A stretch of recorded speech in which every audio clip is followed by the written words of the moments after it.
Hello everyone, welcome to our channel clear JAIIB सेआईबी।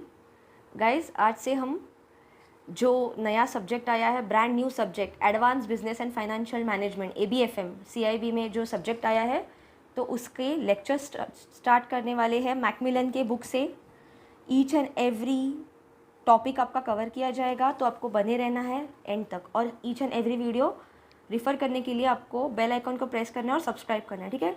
तो ये first lecture है guys, ये हम आज से एबीएफएम का जो सीरीज स्टार्ट करने वाले हैं फ्रॉम वेरी फर्स्ट चैप्टर से लेके एंड तक, ताकि जो आपका जून में एग्ज़ाम है, राइट, एग्ज़ाम के डेट्स आ चुके हैं, 10 जून से एग्ज़ाम है सीआईआईबी का। सो उसमें आपका ये फर्स्ट अटैम्प्ट में ही शॉर्ट सब्जेक्ट क्लियर हो जाएगा, ठीक है। सो let us start.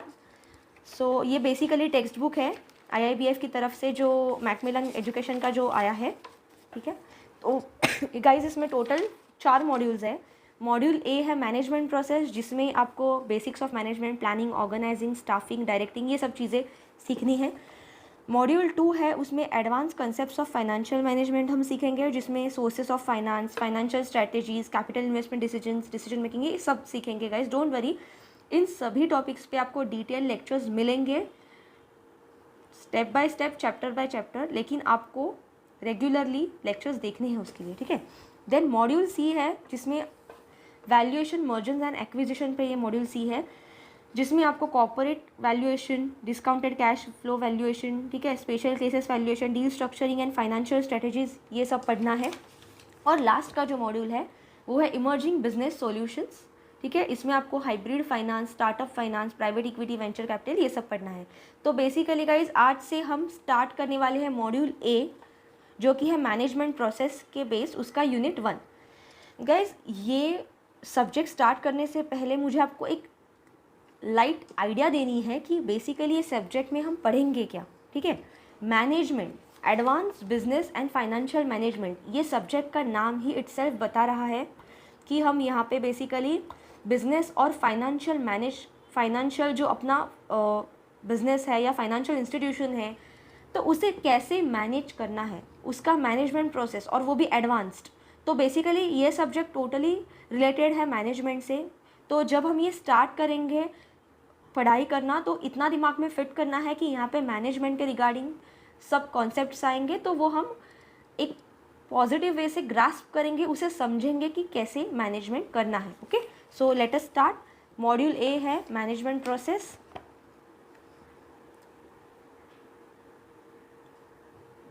Okay, so let us start.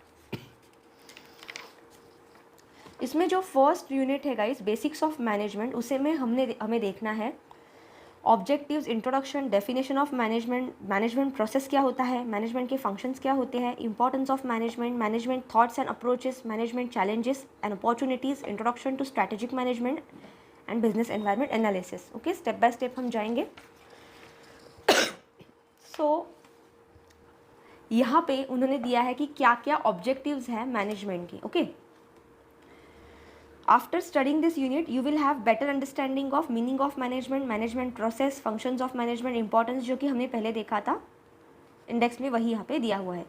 तो इंट्रोडक्शन देखते हैं कि आइए देखते हैं क्या होता है basically management. Okay, management is necessary for making our life or any task or venture we undertake, including any industrial business or service activity successful. Basically अब हमारा जो कोई भी वेंचर है, कोई भी टास्क अगर हमें सक्सेसफुली कंप्लीट करना है, इंडस्ट्री हो, बिजनेस हो, सर्विस इंडस्ट्री हो, तो वो सक्सेसफुली कंप्लीट करने के लिए बहुत इंपॉर्टेंट होता है उसका मैनेजमेंट, ठीक है। हम उसे कैसे मैनेज करते हैं। All of us are aware that modern day banking has become a significant component of Indian financial system because of increasing importance of role played by banks in economic development of the country. जो Indian financial system है, उसमें banks का role बहुत ही important होते जा रहा है modern days में, क्योंकि कंट्री की इकोनॉमिक डेवलपमेंट में बैंक्स एक बहुत इंपॉर्टेंट रोल प्ले कर रहे हैं। जैसे कि अगर गवर्नमेंट को कुछ स्कीम लाना है, तो वो किसके थ्रू लेके आएगा, बैंक्स के थ्रू, ठीक है। Each and every rural area में वो लोगों तक वो स्कीम कैसे पहुंचाएगा, बैंक्स के थ्रू। तो बैंक्स एक बहुत बड़ा इंपॉर्टेंट फैक्टर हो जाता है। In fact role of entire financial sector for optimum allocation and utilization of financial resources has been continuously growing। जो financial sector का रोल है वो continuously grow होते जा रहा है। It is therefore very important for bankers to understand the process of management and functions perform by managers along with their importance. तो यहाँ पे ये बताया जा रहा है कि बैंकर्स को क्यों इम्पॉर्टेंट है मैनेजमेंट प्रोसेस को समझना, ये सब्जेक्ट हम क्यों पढ़ रहे हैं, इसका रिलेवेंस क्या है एक बैंकर के लाइफ में, एक बैंकर के करियर में, ताकि क्योंकि बैंक्स का इंडियन फाइनेंशियल सिस्टम में कंट्री के ग्रोथ में जो रोल है वो दिन ब दिन बढ़ता जा रहा है। तो इसीलिए अगर हम एज अ बैंकर, हम बैंकर ही अगर इसका रोल, इसका इम्पोर्टेंस कैसे मैनेजमेंट करना है, मैनेजमेंट प्रोसेस नहीं सीखेंगे तो हम अच्छे से मैनेज नहीं कर पाएंगे। इसीलिए सब्जेक्ट को इंक्लूड किया गया है और पढ़ना भी इतना ही इंपॉर्टेंट है। लेकिन guys I want to tell you one thing, ये सब्जेक्ट पढ़ने में बड़ा मज़ा आने वाला है क्योंकि बहुत इंटरेस्टिंग है। It's like when I am also studying this, it is like I am studying MBA, मुझे ऐसा लग रहा है कुछ मैनेजमेंट का सब्जेक्ट पढ़ रही हूँ। तो yes, it is management subject only और बहुत ही इंटरेस्टिंग है। तो आपको सिर्फ समझना है कि क्या चल रहा है, ठीक है। Next, this understanding shell help bankers face the short term as also long term challenges being faced by them, shall also help banking system become stronger and more resilient, which is highly important for growth with financial stability and protecting the interest of investors and customers। अगर हम banker सीखेंगे कि long term short term कैसे कैसे challenges हमें face करने पड़ रहे हैं, तो उसमें कैसे मैनेजमेंट करना है, कैसे more resilient and stronger ways find out करने हैं, ठीक है, सो दैट फाइनेंशियल स्टेबिलिटी आ सके। तो इससे क्या होगा, ऑब्वियसली हम ऑर्गेनाइजेशन को एक बहुत बड़ा कंट्रीब्यूशन देंगे। वो ऑर्गेनाइजेशन अच्छे से रन करने के लिए, जिस भी ऑर्गेनाइजेशन में हम काम कर रहे हैं, जिस भी बैंक में हम काम कर रहे हैं, उस बैंक का अच्छा बिजनेस ज़्यादा से ज़्यादा बढ़ाने के लिए कस्टमर्स से हमारा जो भी कस्टमर्स को कैसे हैंडल करना है, इन्वेस्टर्स को कैसे मैनेज करना है, ये सब हम यहाँ पे सीखने वाले हैं। ओके, ये हम सीखेंगे। Definition of management. Next, the term management could be defined in variety of ways.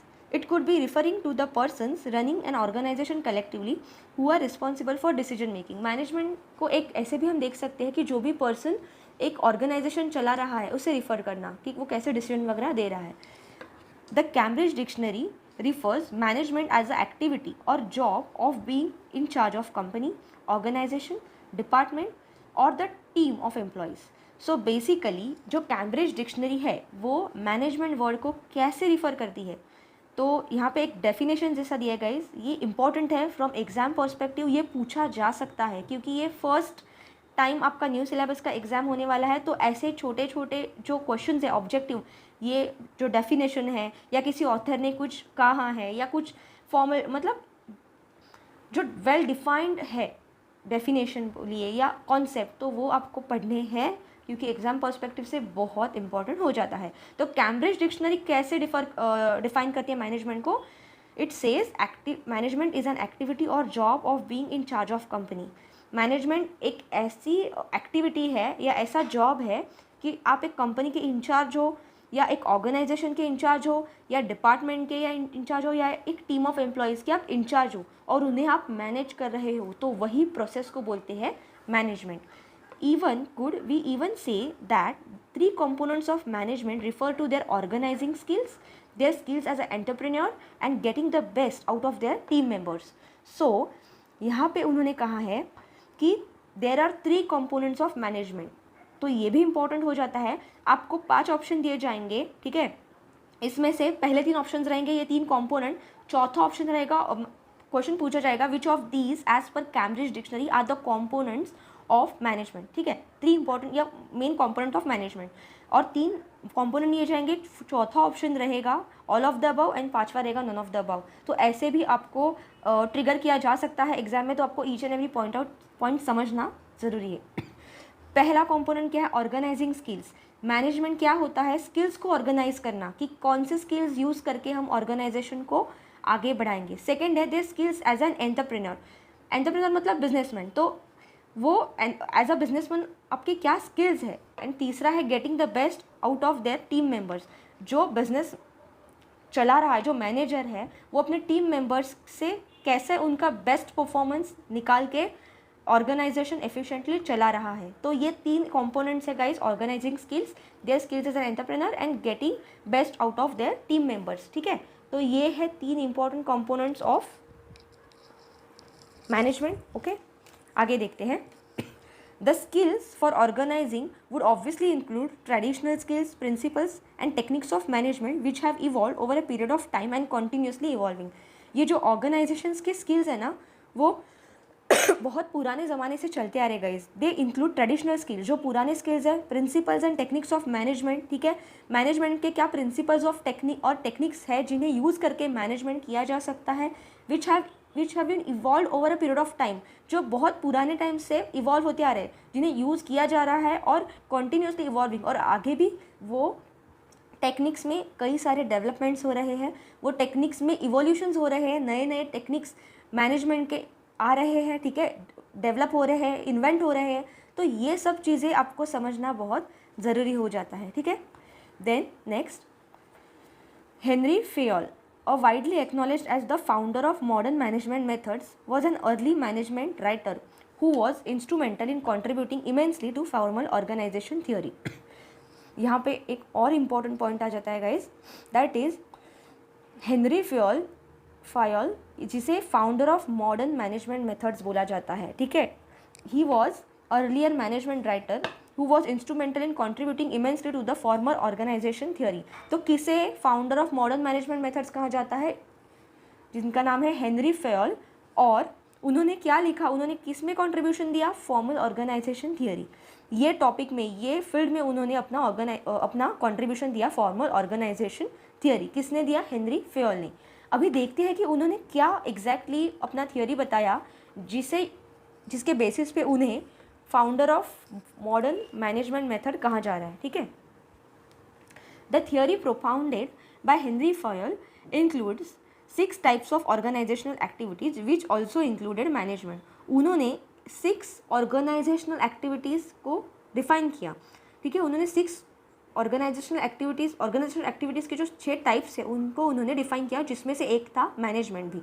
ठीक है, it also explain the various functions and principles of management.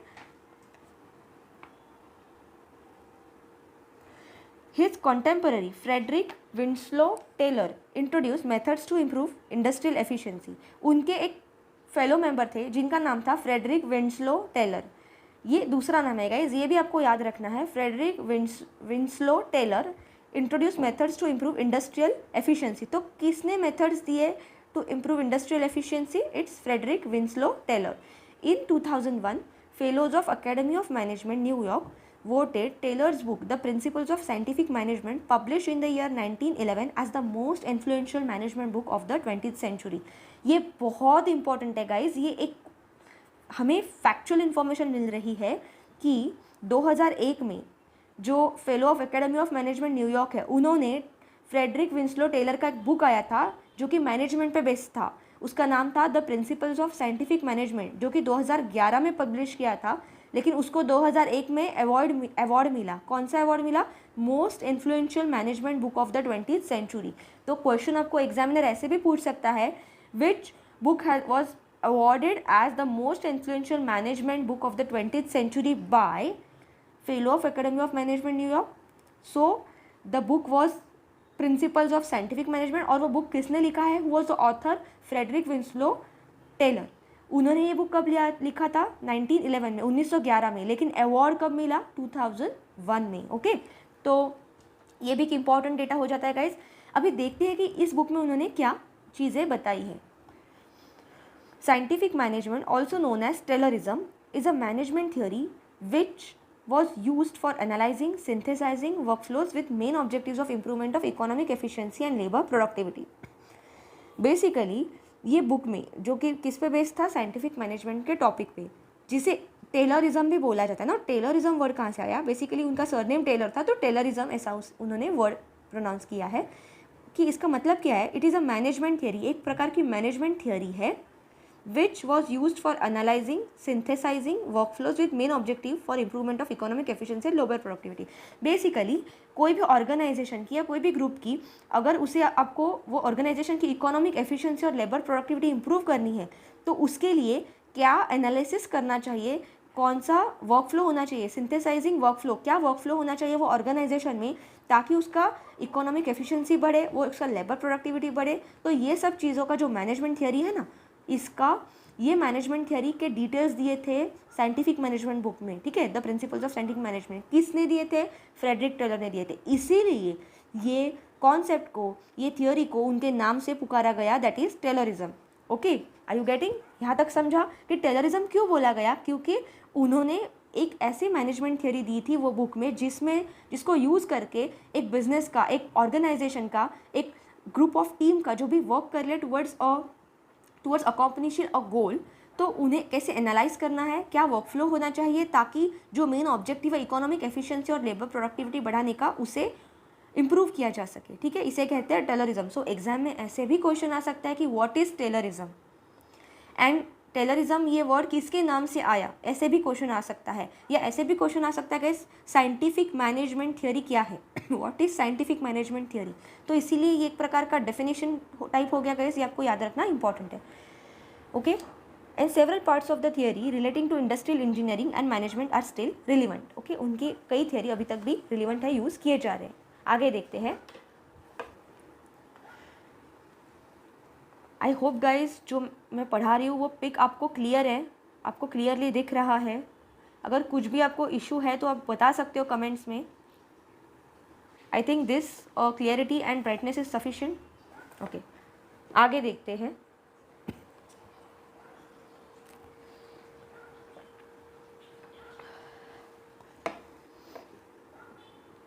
To quote Henry Fayol, to manage is to forecast and plan, to organize, to command, to coordinate and to control. Basically जो Henry Fayol थे, जो starting में हमने जिनका नाम पढ़ा था, जिन्हें क्या कहा जाता था, founder of modern management methods also, ठीक है। तो as per their theory, to quote Henri Fayol, to manage is to forecast and plan, to organize, to command and to coordinate, to control। तो मैनेज करना मतलब क्या होता है? Basically manage करना मतलब एक फोरकास्ट करना, फ्यूचर में क्या होने वाला है, प्लान करना, जो हम चीज़ें करने वाले हैं वो कैसे करेंगे उसका प्लान करना, उसे ऑर्गेनाइज करना कि किस वे में करेंगे, कमांड करना, उसे कौन कंट्रोल करेगा, उसे कौन कमांड करेगा, कौन डायरेक्शन देगा, कौन गाइड करेगा, टू कोऑर्डिनेट, जिन लोगों को अगर हम जिन ग्रुप ऑफ टीम से, एम्प्लॉयज से अगर काम करवा रहे हैं तो वो उनके बीच में कोऑर्डिनेशन होना, एंड टू कंट्रोल, इन सब चीज़ों पे कंट्रोल होना, इसे ही कहते हैं to manage as per Henri Fayol. To foresee and plan means examining future, drawing up the plan of action. मतलब फ्यूचर को बेसिकली एक फोरसी करना, एग्जामाइन करना कि क्या प्रेडिक्शन है, क्या हो सकता है, एंड अकॉर्डिंगली एक प्लान ऑफ एक्शन ड्रॉ करना है। To organise means building up the dual structure, material and human of undertaking. तो बेसिकली ऑर्गेनाइज करना मतलब उन्होंने ना ये एक एक वर्ड को एलाबोरेट किया है कि इसका मतलब क्या है। देखिए, फोरकास्ट और प्लान का तो बता दिया कि फ्यूचर को एग्जामिन करना और drawing up plan of action क्या होना चाहिए।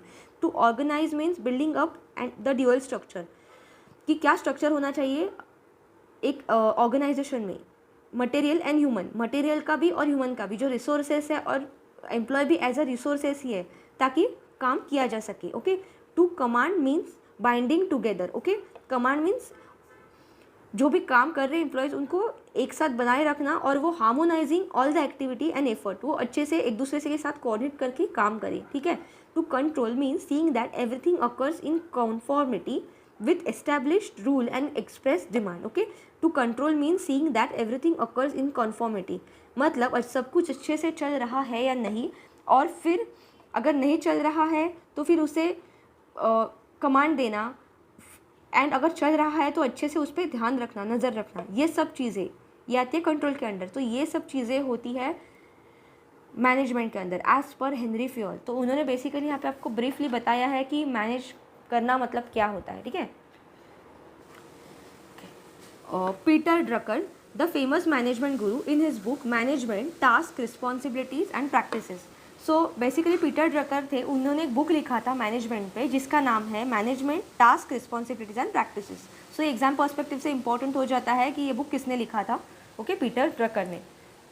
Henman in 1973 has written that Frederick W Taylor was the first man in recorded history who deemed work deserving of systematic observation and study. Okay, on Taylor's scientific management rests above all tremendous surge of affluence in last 75 years, which has lifted the working masses in developing countries well above any level recorded even for well-to-do. मतलब क्या कि जो Henman है, इन्होंने 1973 में क्या लिखा कि जो फ्रेडरिक टेलर थे, उन्हीं के जो साइंटिफिक मैनेजमेंट का थियोरी है वो थियोरी पे बेस्ड जितने भी डेवलप्ड कंट्रीज़ हैं ना उन्होंने बहुत ज़्यादा प्रोग्रेस की, ठीक है। उनके ही मैनेजमेंट थियोरी के बेस पे उन्होंने अपने कंट्री की ग्रोथ की, वो सब उन्होंने अप्लाई किया और उसी पे उन्होंने ग्रोथ की, ठीक है। तो इसीलिए management is not common sense alone but a discipline, a culture, an art and science eight the same time. तो बेसिकली मैनेजमेंट क्या है गाइस? मैनेजमेंट सिर्फ एक कॉमन सेंस नहीं है but it is a discipline. ये एक डिसिप्लिन है, कल्चर है, आर्ट है कि उसे कैसे मैनेज किया जा सकता है, साइंस है eight the same time, okay. It represents people, their achievements और फेलर्स। ये लोगों के एक तो अचीवमेंट्स बताता है, नहीं तो फेलर डिनोट करता है कि हाउ इफेक्टिवली दे मैनेज, ठीक है। डिनोट इफेक्टिवनेस ऑफ मैनेजमेंट और मिसमैनेजमेंट ऑफ ऑर्गेनाइजेशंस अफेयर। वो ऑर्गेनाइजेशन का वर्किंग देख के हम तय कर सकते हैं कि वो ऑर्गेनाइजेशन में जो लोग हैं वो उसे सक्सेसफुली मैनेज कर रहे हैं या वो मैनेजमेंट में फेल हो गए हैं, ठीक है। आगे देखते हैं, आगे है मैनेजमेंट प्रोसेस। क्या है management process? Productivity is very important in any business organisation, okay guys. Productivity मतलब क्या है कि एक इंसान या एक एम्प्लॉय कितना काम कर सकता है एक दिन में, ठीक है, या एक पर्टिकुलर टाइम में कितना काम कर सकता है, ठीक है, या एक ग्रुप ऑफ पीपल कितना आउटपुट दे सकते हैं, उसे कहते हैं प्रोडक्टिविटी, कितना काम कर सकते हैं। And there is continuous demand on the people at the helm of affairs to increase productivity for increasing profits. Obviously कोई भी ऑर्गेनाइजेशन उनके जो एम्प्लॉयज़ हैं उनके पीपल से ज़्यादा प्रोडक्टिविटी, इंक्रीज प्रोडक्टिविटी एक्सपेक्ट करेगा। क्यों? क्योंकि वो ऑर्गेनाइजेशन के प्रॉफिट्स बढ़ाने हैं। To meet the expectations of stakeholders and society, the process of management involves multiple actions performed in a series to achieve objectives of business enterprise. तो management process क्या है? It involves multiple actions performed in a series. Multiple actions performed in a series to achieve objective of business enterprise. business के अलग अलग objectives को achieve करने के लिए अलग अलग एक्शंस परफॉर्म किए जाते हैं, ठीक है। और वही वो एक्शंस कैसे परफॉर्म, मतलब क्या क्या एक्शंस परफॉर्म होने चाहिए, उसी को कहते हैं प्रोसेस ऑफ मैनेजमेंट, ठीक है। तो बेसिकली मैनेजमेंट प्रोसेस को कैसे क्लासीफाई किया देखते हैं। The process of management can be classified as a social process as it involves relationships and cooperation between people and their team effort, ठीक है। तो मैनेजमेंट प्रोसेस एक तरीके की सोशल प्रोसेस है जिसमें कि आपके एम्प्लॉयज़ के बीच में क्या रिलेशनशिप्स है, कैसे वो कॉपरेशन एक दूसरे के साथ कॉपरेट करके काम कर रहे हैं, कैसे टीम वर्क कर रहे हैं, टीम एफर्ट कर रहे हैं to complete the work. And this process is a continuous process. ये एक तरीके की कंटिन्यूस प्रोसेस है। ऑब्वियसली अगर बिजनेस चल रहा है, कोई ऑर्गेनाइजेशन चल रही है, तो वहाँ पे एम्प्लॉयज़ काम कर रहे हैं कंटिन्यूसली, इसलिए तो वो ऑर्गेनाइजेशन डेवलपमेंट कर रही है, उनकी प्रोग्रेस हो रही है, right. As development on various fronts, तो वो कौन से फ्रंट्स पे डेवलपमेंट करेंगे प्रोसेस ऑफ मैनेजमेंट में? Economic, social, political, regulatory, okay. तो ये 4 बेसिकली मेन पॉइंट्स हैं जिनके बेसिस पे जो एम्प्लॉयज़ है, जो पीपल है, वो डेवलपमेंट करते हैं, वो काम करते हैं। तो जो प्रोसेस ऑफ मैनेजमेंट है गाइज, वो कौन से 4 पिलर्स पे बेस्ड है? Economic, social, political and regulatory, ठीक है, taking all place at all time. For example, यहाँ में उन्होंने एग्जाम्पल भी दिया है, second,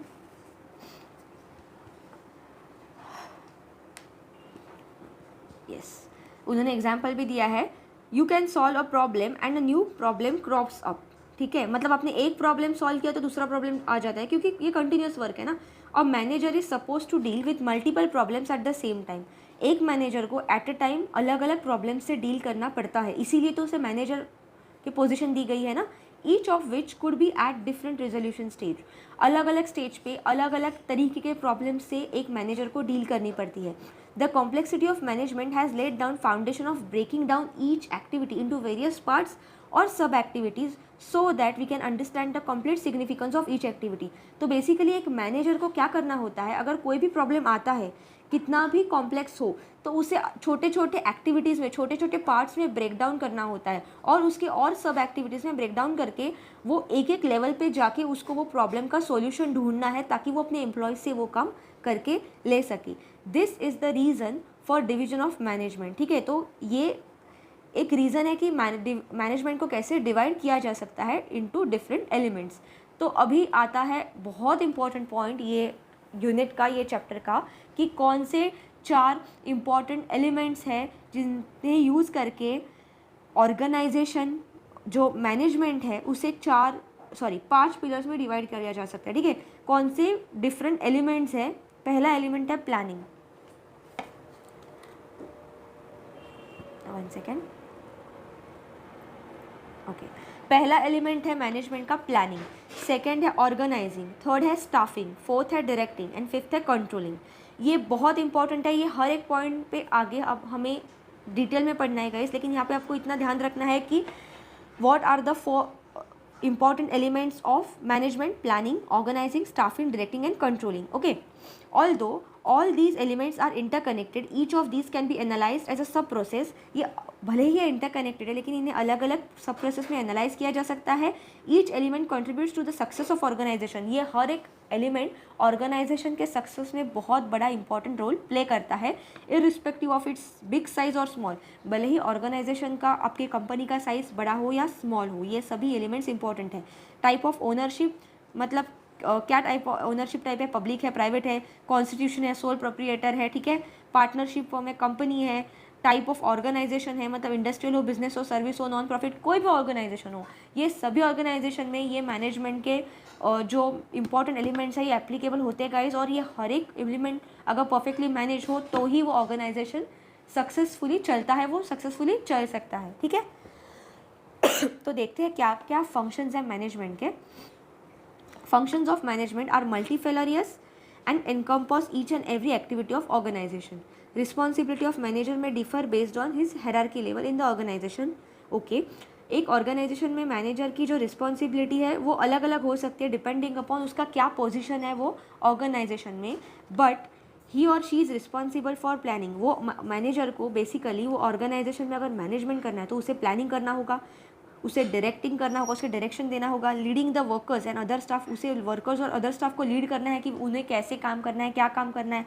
and for monitoring and controlling performances at work. जो वर्क ऑफिस में जो लोगों के परफॉर्मेंस है, मतलब वो अच्छे से काम कर रहे हैं या नहीं कर रहे, उन्हें मॉनिटर करना, उन्हें देखना, उन्हें कंट्रोल करना. अगर उसमें कुछ भी प्रॉब्लम हो रहा है तो उन्हें कंट्रोल करना, उन्हें बताना कि नहीं उन्हें कैसे सही तरीके से काम करना है at work. Through proper governance and risk management, properly उसे गवर्न करना है. और रिस्क मैनेजमेंट, ये सब करते वक्त उसे रिस्क मैनेजमेंट भी करना है. कोई भी तरीके के रिस्क कंपनी को वो बेयर नहीं कर सकता, तो ये सब काम एक मैनेजर को करने पड़ते हैं. तो मैनेजर की यही रिस्पॉन्सिबिलिटी है. ये भी क्वेश्चन एग्जाम में आ सकता है कि what are the responsibilities of manager, ठीक है, या ऑड वन आउट पूछा जा सकता है, which of the following is not the responsibility of manager. और यहाँ पे आपको दिया, एक तो प्लानिंग है, ठीक है, first, then directing and leading the workers and other staff, तीसरा है मॉनिटरिंग एंड कंट्रोलिंग परफॉर्मेंस है, and through proper governance and risk management. तो ये आपको याद रखना इंपॉर्टेंट हो जाता है. आगे देखते हैं, आगे आता है द मोस्ट इम्पॉर्टेंट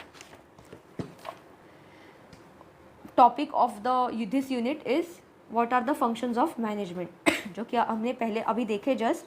पहला है planning, then organising, staffing, then directing, leadership और मोटिवेशन और कम्युनिकेशन और सुपरविजन, एंड देन है कंट्रोलिंग. इसे देखते हैं डिटेल में हर एक क्या क्या बताता है हर एक फंक्शन. सबसे पहला फंक्शन है guys planning. Okay, planning involves taking a call on future and deciding about it. कि समझना कि फ्यूचर में क्या होने वाला है और उसके रिगार्डिंग डिसाइड करना. Okay, in line with the objective of the organization. This involves setting of goals, determining objectives of organization and selecting future course of action required to be taken for accomplishing the objective of organization. तो basically guys planning क्या होता है कि एक organization के goals set करना, कि for example कोई बिजनेस फर्म है तो उसे कितना प्रॉफिट होना चाहिए. ठीक है, सपोज एक फर्म है जिन्होंने एनुअल प्रॉफिट उन्होंने डिसाइड किया, उन्होंने को 50 करोड़ एनुअल प्रॉफिट चाहिए फॉर एन एग्जाम्पल. तो उन्होंने एक गोल सेट किया, ठीक है, मतलब वो बेसिकली क्या कर रहे हैं, प्लान कर रहे हैं, एक गोल सेट किया. डिटरमाइनिंग ऑब्जेक्टिव्स ऑफ ऑर्गेनाइजेशन, हम वो फर्म के क्या ऑब्जेक्टिव्स है, ठीक है, and selecting the future course of action required to taken accomplishment objectives. मतलब वो जो टारगेट उन्होंने सिलेक्ट किया है, टारगेट सेट किया है, सपोज 50 करोड़ के बिजनेस का, तो वो बिजनेस लाने के लिए वो आज से, अभी से क्या कोर्स ऑफ एक्शन करेंगे, क्या गोल सेट करेंगे और कैसे वो उसे कंप्लीट करेंगे, क्या स्टेप्स होने चाहिए वो बिजनेस के, वो प्रॉफिट लाने के लिए, for example I am telling. तो ये सब चीज़ें आती है प्लानिंग में.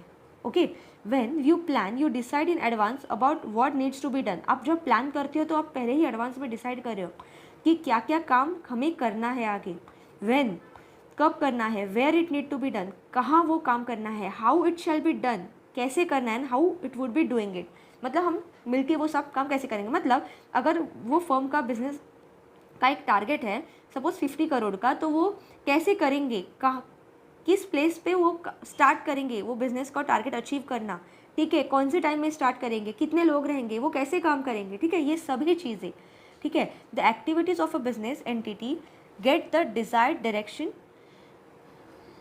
विथ प्लानिंग, ठीक है। तो बिजनेस को बेसिकली एक प्रॉपर डायरेक्शन वाली प्लानिंग चाहिए होती है सक्सेसफुल करने के लिए। Planning helps manager to manage changes. अगर मैनेजर प्लानिंग करता है तो वो चेंजेस भी कर सकता है, उसे पता रहेगा कि हमने ऐसा ऐसा करने का प्लान किया, तो अगर कुछ चेंज करना ज़रूरी है तो वो उसमें चेंज भी ला सकता है। Planning helps manager to review and monitor progress made for achieving business activities. Manager review कर सकता है और मॉनिटर कर सकता है कि business activities, monitor progress made for achieving business activity, जो बिजनेस एक्टिविटी में प्रोग्रेस लाने के लिए क्या क्या उन्हें प्रोसेस अच्छे से चल रही है या नहीं उसे रिव्यू कर सकता है। Take necessary corrective measures if progress is made consider is unsatisfactory. अगर जैसे डिसाइड किया वैसे प्रोग्रेस नहीं हो रही है तो क्या क्या चेंजेस लाने चाहिए, ठीक है, तो वो करेक्टिव मेजर्स क्या लेने चाहिए, वो सब अगर उसके पास प्लान रेडी होगा तो वो उसमें चेंजेस लाके वो सक्सेसफुल कर सकता है जो भी गोल सेट किया है।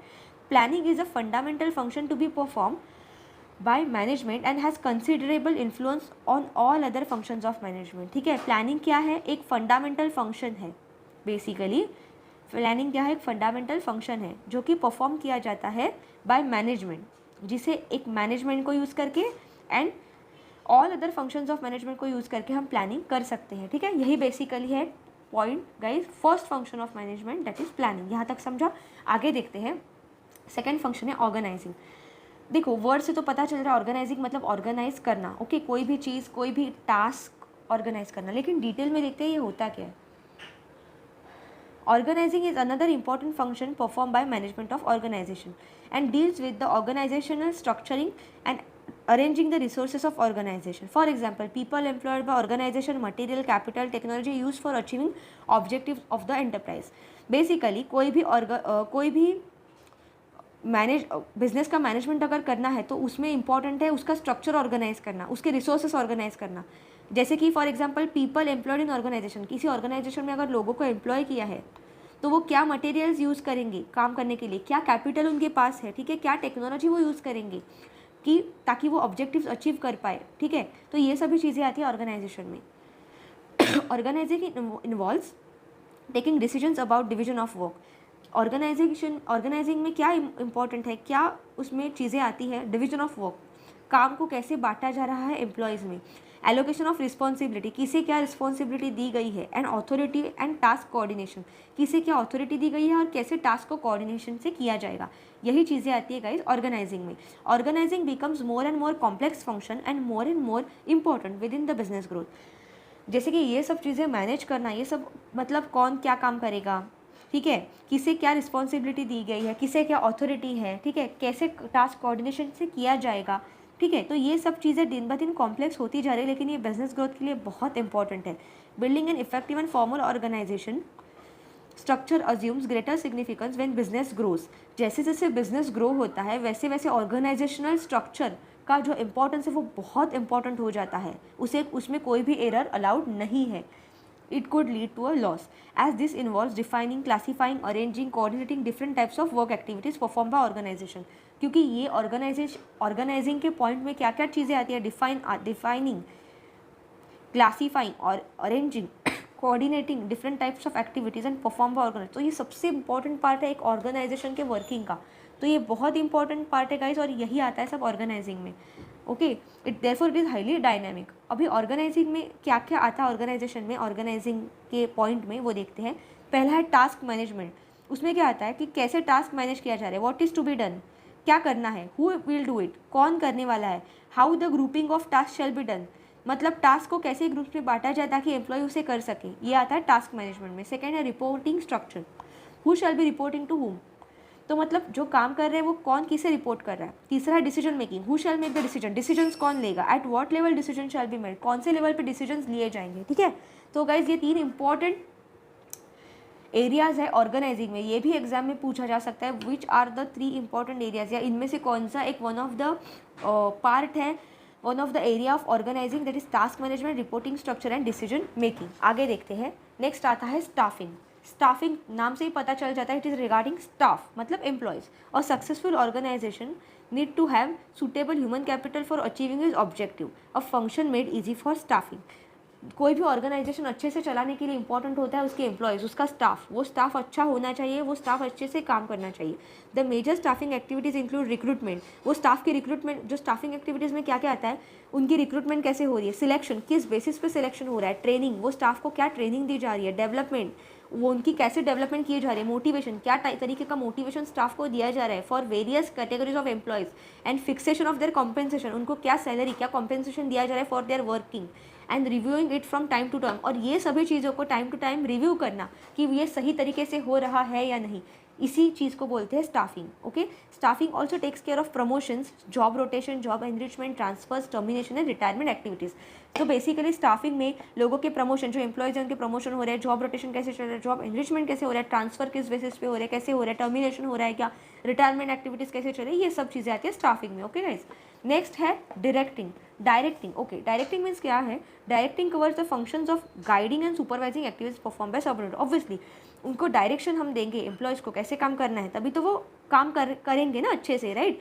सबऑर्डिनेट्स तभी तो काम करेंगे जब उनको अच्छे से डायरेक्शन मिलेगा कि कैसे काम करना है, कैसे फॉलो करना है, क्या काम किसे क्या काम करना है, तो इसी को कहते हैं directing. It is not enough to recruit and place people on jobs, they also have to be directed towards the achievement of organizational goals. अगर सपोज हमने एक एग्जांपल लिया कि एक बिजनेस फर्म को 50 करोड़ का टारगेट है, एनुअल उनको बिजनेस लाना है, तो अगर मैंने सपोज 10 लोगों के टीम को अप्लाई, सपोज 100 पीपल को मैंने अप्लाई किया, आपको इस साल में 50 करोड़ का बिजनेस लाना है, और मैंने बोला जाओ करो, तो क्या वो कर पाएंगे? नहीं। मुझे उनको प्लान देना पड़ेगा, मुझे उनको बताना पड़ेगा कि आपको क्या क्या एक्टिविटीज़ परफॉर्म करने हैं, ताकि आप कैसे स्टेप बाय स्टेप कौन क्या काम करेगा, जो काम का एक उनको प्लानिंग देना पड़ेगा, जिसे यूज़ करके वो 50 करोड़ का टारगेट मैं अचीव कर सकती हूँ, राइट। मेरे ऑर्गेनाइजेशन में मुझे अगर वो टारगेट चाहिए तो मुझे उनको डायरेक्शन भी तो देनी पड़ेगी कि कौन इंसान क्या काम करेगा, कैसे काम करेगा, कितना टाइम काम करेगा, राइट, कौन उसे ऑथराइज करेगा, कौन उसे रिव्यू करेगा। ये सभी चीज़ें एक बिजनेस के, एक कंपनी के ग्रोथ के लिए, प्रॉफिट के लिए, उसके ऑर्गेनाइजेशनल गोल्स अचीव करने के लिए बहुत ही इंपॉर्टेंट है गाइज। और अभी इसे ही आगे एलेबोरेट किया जाता है इसके फंक्शंस में। डायरेक्टिंग के टोटल 4 इंपॉर्टेंट फंक्शंस है गाइज, जैसे कि अभी मैंने बताया, उसी को उन्होंने आगे यहाँ पे बोला है कि डायरेक्टिंग में क्या क्या आता है। पहला तो आता है लीडरशिप, कौन उसे लीड कर रहा है, ठीक है। The process of leadership, the process of leading a team involves influencing a person's or group's actions to meet the predefined and desired objectives. A manager has to play important role in getting assigned work done from time to time from people managed by him. तो एक manager में एक अच्छी leadership quality होनी चाहिए, ताकि वो लोगों को असाइन किया हुआ काम वो टाइमली कर रहे हैं या नहीं, उसे वो मैनेज कर सके। Quality of leadership displayed by manager of an organization forms very foundation of his success. जो मैनेजर की लीडरशिप क्वालिटी है, वो लोगों से अच्छे तरीके से काम करा के ले रहा है या नहीं, वो कैसे लोगों में काम डिस्ट्रीब्यूट कर रहा है, ये सभी चीज़ें एक ऑर्गेनाइजेशन के सक्सेस में बहुत ही इंपॉर्टेंट रोल प्ले करते हैं। दूसरा है मोटिवेशन। ऑब्वियसली अगर वो अपने एम्प्लॉय को मोटिवेट नहीं करेगा, इंकरेज नहीं करेगा, तो वो काम कैसे करेंगे। Manager functions involve inspiring, encouraging and urging them to take action require for achieving objectives of organisation, ठीक है। Healthy and congenial and pleasant surrounding, एक ऑर्गेनाइजेशन में हेल्दी, हैप्पी, प्लीजेंट एनवायरनमेंट, एक खुशी का अच्छा माहौल होना बहुत ज़रूरी है, तभी वो ऑर्गेनाइजेशन के एम्प्लॉय अच्छे से काम कर पाएंगे और अच्छा परफॉर्मेंस दे पाएंगे अलॉन्ग विथ इंसेंटिव्स, और उनको उनके अच्छे काम का इंसेंटिव भी देना चाहिए ताकि उन्हें और मोटिवेशन मिल सके टू अचीव बिजनेस गोल्स, ठीक है। तीसरा आता है communication. Communication is very important, क्योंकि communication is the very backbone of effective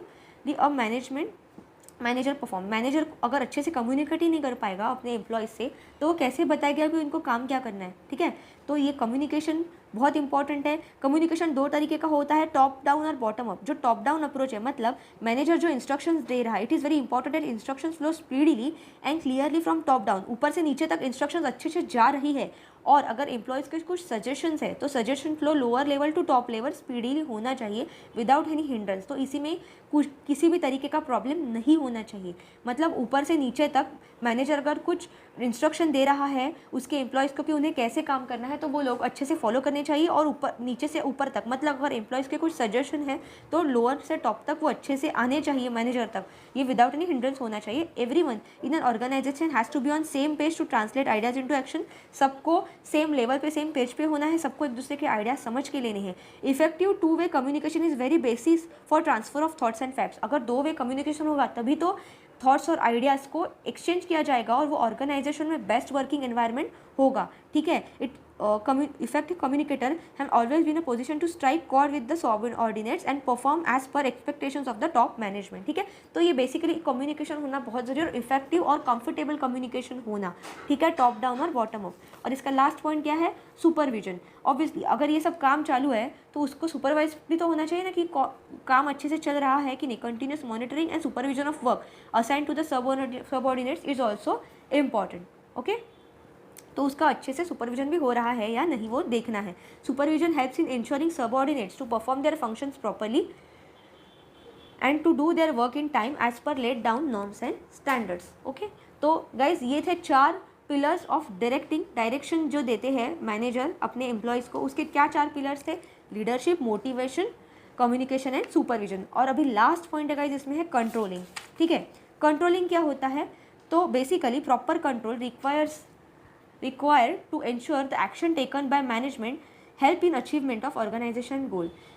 एक प्रॉपर कंट्रोल होना ज़रूरी है कोई भी ऑर्गेनाइजेशन में, ताकि वो ऑर्गेनाइजेशन के गोल्स अचीव करने में हेल्प हो सके। And effective controlling function will always help be preceded by proper planning. कब कंट्रोल किया जा सकता है? जब प्रॉपर प्लानिंग हो। It is very important that the activities undertaken by management remain on the right track. जो एक्टिविटीज़ मैनेजमेंट में किए जा रहे हैं by manager, they are in right track and are in line with plans, targets and objective of organization. अगर मैंने एक target set किया है 50 करोड़ का, तो मेरे जो प्लानिंग है, जो टारगेट्स है, जो मैंने काम दिए हैं एम्प्लॉयज़ को करने, वो उसके इनलाइन होने चाहिए, वो उसके अकॉर्डिंगली होने चाहिए, ताकि वो टारगेट अचीव हो सके। The control function deals with monitoring, measuring of performance of people, comparing them with pre-decided standards and projection. So basically control function के अंदर क्या आता है? कंट्रोल कर रहे हैं। ठीक है, मैनेजमेंट के एक्टिविटीज़ को, ऑर्गेनाइजेशन के एक्टिविटीज़ को कंट्रोल करना, उसे मॉनिटर करना, वो ठीक से हो रहे हैं या नहीं। मेजरिंग परफॉर्मेंस ऑफ पीपल, लोग अच्छे से काम कर रहे हैं या नहीं, वो कितना काम कर रहे हैं, उनका परफॉर्मेंस मेजर करना, और वो उनको एक दूसरे से कंपेयर करके जो एक्चुअली हमें जो गोल्स प्रोजेक्ट किए वो मीट होएंगे या नहीं, ये सब चीज़ें देखना। This also involve variance analysis and taking remedial measures for achieving plan targets. ठीक है, अगर हमने जो टारगेट्स प्लान किए उसके हिसाब से अगर काम नहीं हो रहा है तो उसमें कुछ चेंजेस करना, कुछ नए रेमेडी देना, ताकि वो अच्छे से टारगेट्स, बिजनेस गोल्स अचीव हो सके। दस controlling would necessarily involve course correction measures and alteration of plans. कुछ प्रॉब्लम रहेगा तो प्लान अल्टर भी किए जा सकते हैं वेरेवर डेविएशंस आर ऑब्जर्व। कहीं पे भी अगर बिजनेस में, मतलब जो प्रॉफिट में, जो सेटिंग अप ऑफ गोल्स में कुछ भी प्रॉब्लम रहेगा, ऊपर नीचे हो रहा है, डेविएशंस है, तो उसे चेंज किया जा सकता है। कंट्रोलिंग के 4 स्टेप्स है, मेन स्टेप्स है। The steps are establishing performance standards, measurement of actual performance, comparison of actual performance against established standards and taking corrective actions to achieve desired objectives। तो ये बेसिकली 4 मेन पॉइंट्स है, important steps है of controlling. इसका मतलब समझते हैं। Controlling का पहला है एस्टैब्लिशिंग परफॉर्मेंस स्टैंडर्ड्स, मतलब लोगों का परफॉर्मेंस का एक्चुअली स्टैंडर्ड इस्टेब्लिश करना। लोग कैसे परफॉर्म कर रहे हैं, वो अच्छे से परफॉर्म कर रहे हैं या नहीं, एम्प्लॉय अच्छे से काम कर रहे हैं या नहीं, जो उनको काम दिया है वो अच्छे से कर रहे हैं या नहीं, उसको एक पर्टिकुलर स्टैंडर्ड में इस्टेब्लिश करना, उसका स्टैंडर्ड इस्टेब्लिश करना। दूसरा है मेजरमेंट ऑफ एक्चुअल परफॉर्मेंस। वही चीज़ है कि अभी स्टैंडर्ड इस्टेब्लिश किया, उसके बाद में देखना कि उनका परफॉर्मेंस क्या है, कितना परफॉर्म करे, दिन में कितना काम करे, या अगर उनको कुछ टारगेट दिया है वो कर रहे हैं या नहीं। तीसरा है comparison of actual performance against the establish standard, जो हमने स्टैंडर्ड सेट किया। सपोज मैंने एक एग्जांपल देती हूँ, एक एम्प्लॉय है जिससे मैंने बोला कि आपको पर डे में ये बिजनेस को ये करेंगे, सपोज 100 अलग अलग रिपोर्ट्स को आपको एनालाइज करना है पर डे फॉर एग्जांपल। तो 100 में ये मैंने क्या सेट किया, ये मैंने परफॉर्मेंस स्टैंडर्ड सेट किया for a single that employee. उसमें से एक्चुअल परफॉर्मेंस कितना, अगर वो दिन में सपोज 60 ही एनालाइज कर पा रहा है तो ये क्या हुआ उसका एक्चुअल परफॉर्मेंस। एंड तीसरा क्या, comparison of actual performance again establish standard. तो एक्चुअल मैंने स्टैंडर्ड कितना था 100, किया उसका कितना काम 60 रिपोर्ट्स एनालिसिस का, तो ये कंपेयर करना, यह है स्टेप 3। और स्टेप 4 है taking corrective action to achieve desired objective. तो मैं क्या करेक्टिव मुझे एक्शन लेने चाहिए एक मैनेजर को, ताकि वो उसने आज 60 रिपोर्ट एनालाइज किए, लेकिन मेरा स्टैंडर्ड जो है, टारगेट जो है 100 का है, तो वो और 40 रिपोर्ट एनालाइज कर पाए एक दिन में, मतलब मैक्सिमम अपना आउटपुट दे पाए, ताकि मेरा जो एक्चुअल स्टैंडर्ड है वो अचीव किया जा सके। इसे ही कहते हैं गाइस कंट्रोल के 4 स्टेप्स। ओके, यहाँ तक समझा? तो बेसिकली क्या बोलना चाह रहे हैं, active participation by managers in all above function is desirable to achieve business goal.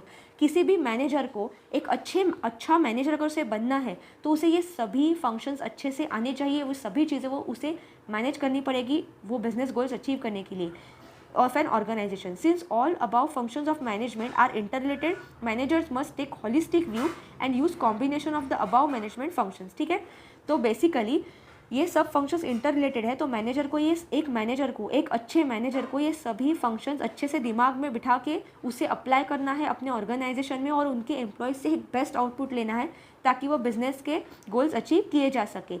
and use combination of above management function to solve challenges and problems faced by them for meeting business goal। और इसी management function को इन्हें use करके वो अलग अलग challenges को business के वो ऑर्गेनाइजेशन के अलग अलग प्रॉब्लम्स को सॉल्व कर सकता है, और जो भी प्रॉब्लम्स फेस हो रही है उसे वो उसे वो सॉल्व कर सकता है, मीट कर सकता है, और सक्सेसफुली एक ऑर्गेनाइजेशन में एम्प्लॉयज़ को वो आगे एक डायरेक्शन देके गोल अचीव कर सकता है। तो गाइज ये था हमारा यूनिट 1 का part 1 for ABFM advance business and financial management का।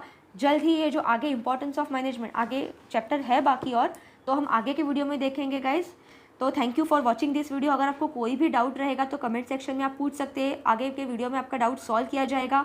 और गाइज हमारे ये चैनल पे आपको फ्री ऑफ कॉस्ट सभी सब्जेक्ट के वीडियोज़ मिलेंगे from text book chapter wise by clearing each and every concept, ताकि आपका CIIB 2023 का जो न्यू सिलेबस का जो अभी एग्जाम आने वाला है वो फर्स्ट शॉट में क्लियर हो। ठीक है, तो आपको चैनल को सब्सक्राइब करना है, बेल आइकन को प्रेस करना है। कुछ डाउट रहेगा तो कमेंट सेक्शन में पूछ सकते हो।